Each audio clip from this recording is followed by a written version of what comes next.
Assalamualaikum warahmatullahi wabarakatuh. Waalaikumsalam. Kita kembali lagi dalam acara podcast pagi hari ini bersama Ibu Nur Indah Harahap. Bu Nur Indah Harahap, alumni UI. Mungkin belum terkenal ya, masih asing mungkin di telinga pemirsa. Tapi sebenarnya banyak perjuangan yang sudah dilakukan Bu Nur Indah Harahap mendampingi suami yang juga bakal calon wali kota Bekasi, Bapak Heri Koswara. Kita mengulas sedikit mengenai apa yang sudah dilakoni oleh Ibu Nur Indah Harahap dalam kesehariannya, ya. Jadi topik kita kali ini membahas tentang penyusunan Al-Quran untuk penyandang disabilitas tuli. Jadi yang punya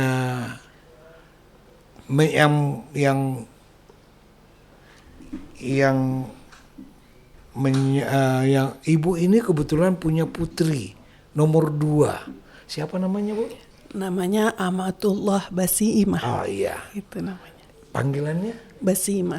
Baslimah. Ya, Baslimah. jadi ibu dari Baslimah ini punya anak disabilitas tuli, tapi sudah punya sekolah pendidikan untuk kalangannya sendiri. Yang kalau dibilang masih terbatas jumlahnya. Di Indonesia ada 2. Satu lagi di Mustika Jaya. Proyek ambisius dari Kementerian Agama Republik Indonesia yang bertujuan untuk menyediakan Al-Quran dalam bahasa isyarat. Sehingga rekan-rekannya nanti yang tuli dapat merasakan kedalaman makna dan keindahan Al-Quran dengan cara yang sesuai dengan kebutuhan mereka. Kita bincang sejarah dengan Ibu Nur Indah Harahap. Selamat pagi, Bu. Selamat pagi Pak Zulkarnain. Udah lama nunggu saya ya.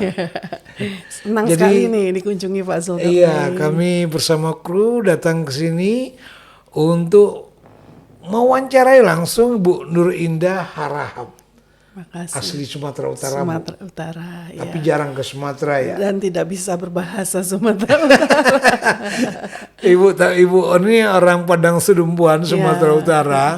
Tapi tidak bisa berbahasa Tapanuli Selatan. Nggak bisa. Karena dia besar di Jakarta, di Bekasi ya. Baik. Pertanyaan kami, apa latar belakang atau motivasi utama Kemenak dalam menyusun Al-Quran isyarat untuk penyandang disabilitas tuli ini? Baik. Bismillahirrahmanirrahim. Assalamualaikum warahmatullahi wabarakatuh. Yang pertama, saya mewakili komunitas tuli dan juga mewakili teman-teman tim penyusun Mushaf Quran Isyarat dari Kementerian Agama. Mohon izin menyampaikan latar belakang kami menyusun ini. Jadi di awal-awal pendidikan yang berlanjut di kalangan tuli, terjadi normalisasi dari orang yang tidak dengar dan tidak bicara ini diarahkan untuk bisa mendengar dan bisa bicara. Kondisi semacam ini berlangsung terus-menerus yang menyebabkan teman-teman tuli ini merasa mereka adalah orang yang menjadi tidak mampu dalam membaca Al-Quran. Pada akhirnya mereka menjaga jarak. Karena mereka merasa ini bukan bagian saya, ini tidak merupakan kemampuan saya. Karena saya selalu menjaga jarak, jadi tidak mau belajar, minder, tidak mau kemudian berusaha untuk mendekatkan diri kepada Al-Quran. Karena merasa mereka memang bukan kemampuan mereka membaca itu tidak bisa dengan benar, selalu disalahkan. Nah, kondisi semacam inilah yang membuat kami sangat prihatin. Tuli itu tidak ada yang, hampir dikatakan tidak ada yang bisa membaca Al-Quran, kecuali mereka yang masih memiliki sisa pendengaran dan kemudahan dalam membaca verbal. Nah, tentu saja kondisi ini tidak boleh kita biarkan terus-menerus. Iya. Karena mereka adalah orang-orang muslim yang sebetulnya dalam hati mereka juga ingin seperti sama. orang-orang non-disabilitas bisa membaca Al-Quran, bisa menangis karena membaca Al-Quran. Dan dengan kondisi seperti ini, di dunia, belahan dunia ini sedang bergerak bagaimana memberikan hak kepada teman-teman tuli untuk kembali ke kondisi fitrahnya, yaitu membaca dengan visual, yaitu bahasa isyarat. Teman-teman tuli ini secara alamiah memang sudah dari kecil itu berkomunikasi dengan isyarat, baik dengan kedua orang tuanya maupun dengan teman-temannya. Oleh karenanya kita bersama-sama memikirkan bagaimana nih agar Quran bisa dibacakan dengan menggunakan isyarat. Dan alhamdulillah setelah dikaji oleh Kementerian Agama, membaca dengan isyarat ini dibolehkan secara agama. Karena keterbatasan. Jadi ada kemudahan dalam Islam bagi orang-orang yang memiliki keterbatasan menggunakan akses lain. Ya, ini juga di dalam Al-Quran disebutkan saat Nabi Zakaria ketika akan diberikan anak sempat tidak bisa bicara 3 hari kecuali dengan isyarat. Nah, dari sinilah kami berpikir berarti orang yang tidak bisa bicara akses komunikasinya adalah dengan isyarat, atau dalam Al-Quran disebut romza. Romza ini adalah rumus-rumus yang merupakan isyarat-isyarat kodifikasi, dan ini dibolehkan. Sama seperti ada dalil kalau ada orang yang tidak bisa bicara kemudian hadir di pengadilan, maka isyaratnya dia itu diterima sebagai bukti atau sebagai penjelasan, karena ini adalah bahasa mereka. Seperti kejadiannya saat itu talak 3. Dengan dia hanya menunjukkan jari 3, itu sudah diterima oleh hukum bahwa dia itu menyatakan bahwa talak 3. Jadi sah. Nah, demikian kira-kira Pak latar belakangnya. Bisa nggak Bu Nurindah menjelaskan proses penyusunan Al-Quran ini? Iya. Prosesnya begini, kami melihat di negara Saudi khususnya itu sudah mulai diperkenalkan huruf-huruf hijaiyah dalam membaca Al-Quran. Untuk menjaga kemurnian atau pemaknaan atau tafsir dari Al-Quran, maka para ulama di Saudi itu menetapkan tidak translation, tidak untuk melakukan interpretation, bukan tafsiran seperti orang menerjemahkan ke dalam bahasa Indonesia. Tentu kalau orang baca terjemahan bahasa Indonesia itu kan bukan Al-Quran ya Pak ya, itu bahasa terjemahan. Nah begitu juga kalau diartikan dengan bahasa isyarat, maka itu akan menjadi terjemahan. Nah maka itu tidak dianggap sebagai tilawah.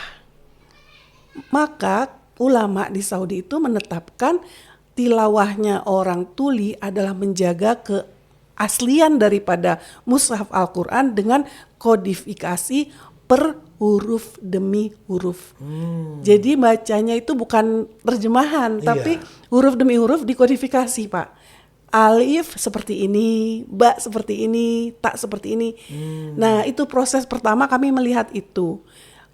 Cuma kalau orang-orang Arab itu tidak menggunakan harokat, maka untuk Quran isyarat ini di Indonesia kita mencoba menyepakati harokatnya. Caranya bagaimana?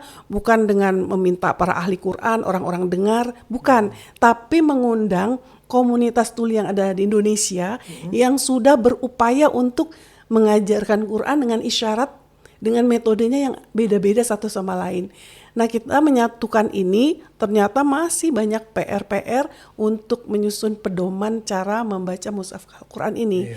Dan alhamdulillah berjalan dari tahun 2020, masih COVID waktu itu, 2021, 2023, sampai hari ini kami masih terus menyempurnakan dan pada tahap sekarang tasghih, mengkoreksi, akan naik cetak, dan kabar baiknya insya Allah Madinah akan mencetak. Pertama ini. Iya, pusat pencetakan Quran dunia, Madinah bersedia mencetak untuk hasil karya teman-teman tuli di Indonesia ini. Sebentar, kalau dibilang tuli kan tidak mendengar, Iya, tapi dia bisa bersuara. nggak pakai suara kan Pak, isyaratnya cukup dengan gerakan jari aja. Artinya dia nggak ngomong juga Nggak ya? usah. Oh, Iya. jadi tuli dia tidak ngomong, tapi dia harus bisa baca itu. Harus bisa berinteraksi dengan Al-Quran. Ya, harapan kita seperti itu. Dan Masya Allah Pak, hasil dari ini sekarang sudah melahirkan guru-guru Quran dari kalangan tuli. Yang dulu tidak mungkin ada tuli yang bisa mengajar Quran. Tidak pernah ada. Ada berapa orang sekarang? Alhamdulillah kita sekitar 10 orang insya Allah Itu se-Indonesia yang ini ada. ngajar di tempat siapa namanya tadi? Basima. Basima? Iya, termasuk Basima dan kawan-kawannya. Mereka adalah tim penyusun. Kalau saya kan hanya fasilitator Iya. yang menghubungkan antara Kementerian Agama dan teman-teman tuli. Nah, pada prinsipnya ini adalah karya teman-teman tuli. Kita ini dari Kementerian Agama, kami hanya fasilitator aja. Hasil karya mereka ini ternyata diakui secara dunia, alhamdulillah.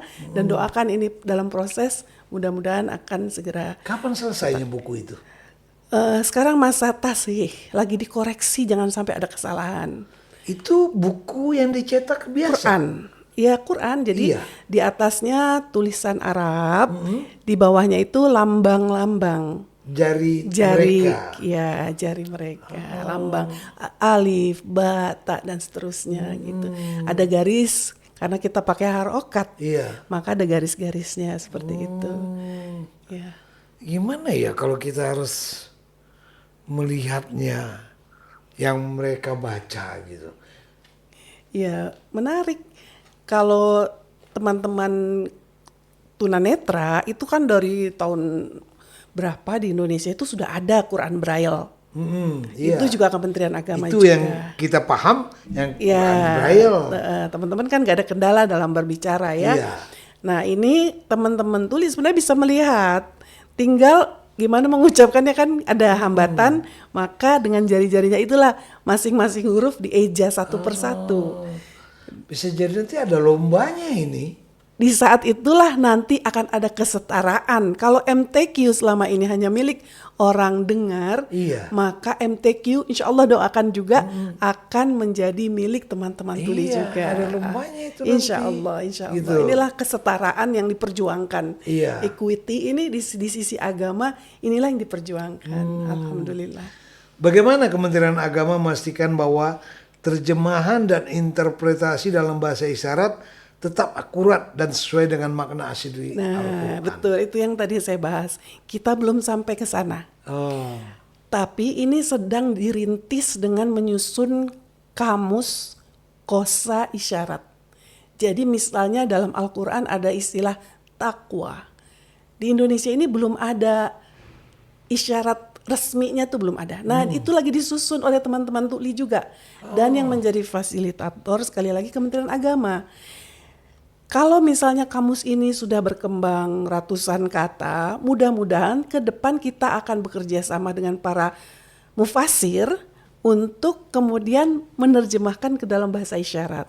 Sebagai informasi bahwa Quran Indonesia ini sudah diterjemahkan ke bahasa daerah. Ada bahasa Sunda dan lain-lain. Itu sudah juga ada. Artinya bukan mustahil bagi Kementerian Agama untuk membantu penterjemahan ke dalam bahasa isyarat. Gitu. apa tantangan terbesar yang dihadapi dalam penyusunan Ya. Al-Quran ini? Tantangan terbesarnya adalah teman-teman tuli ini sudah puluhan, ratusan tahun tidak mendapat akses keagamaan. Artinya ketika teman-teman tuli kita bicara soal sukun, tasydid, itu adalah hal yang baru buat mereka. Jadi Kementerian Agama ini harus menjelaskan dulu tasydid itu apa. Iya. Sukun itu apa, dan itu sulit dimengerti karena teman-teman tidak pernah dengar. Jadi perjuangannya adalah mengisi keterlambatan, mengisi ketertinggalan teman-teman tuli dalam hal keagamaan, dalam hal keal-Quranan, untuk kemudian bisa menjadi penentu sistem membaca Al-Quran isyarat ini. Ini tantangan terbesar kami. Ya, artinya semuanya ini masih dalam perjalanan ya, masih dalam proses. Betul. Kira-kira kapan bisa selesainya itu? Kalau Quran isyaratnya itu sudah selesai, tinggal diperiksa, ditasih. Oh, belum selesai kan? Berarti tinggal mau selesai. Ya, ya. Kalau tasih itu kan nggak pernah berhenti Pak sebetulnya. Setiap ada yang mau mencetak, ditasih. Setiap ada yang mau mencetak, ditasih. Jadi pentasihan itu adalah terus dilakukan.